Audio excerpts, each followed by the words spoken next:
Il dramma della guerra in Ucraina commuove la sensibilità di molti che si sono attivati per offrire aiuto ai migliaia di profughi in fuga. E se da un lato l'emergenza umanitaria apre a vasti corridoi di solidarietà, dall'altro si iniziano a registrare episodi di sciacallaggio e tentativi di truffa.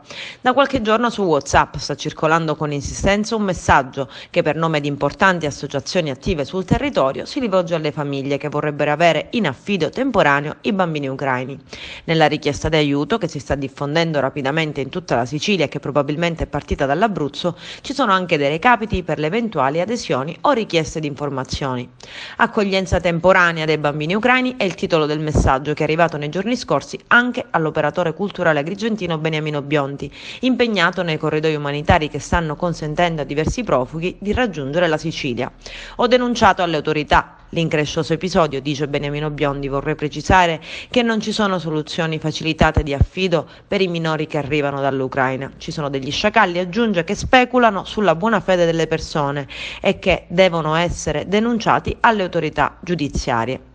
Sul messaggio fake è intervenuto anche il garante dell'infanzia di Messina, che ha precisato che nessuna associazione nazionale o locale è autorizzata, secondo la normativa italiana e internazionale, a organizzare trasferimenti e affidamenti nel territorio italiano di minori ucraini o di qualsiasi paese.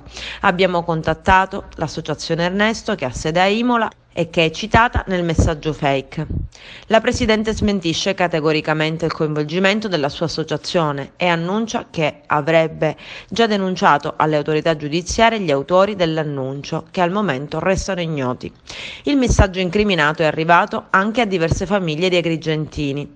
Per quanti sono riusciti a mettersi in contatto con i recapiti del messaggio, sarebbero state avanzate delle richieste di denaro che sarebbero servite a istituire la pratica di affido, che invece, per come precisato dalla stessa associazione Ernesto, possono avvenire solo tramite tribunali e non certamente attraverso un messaggio via chat.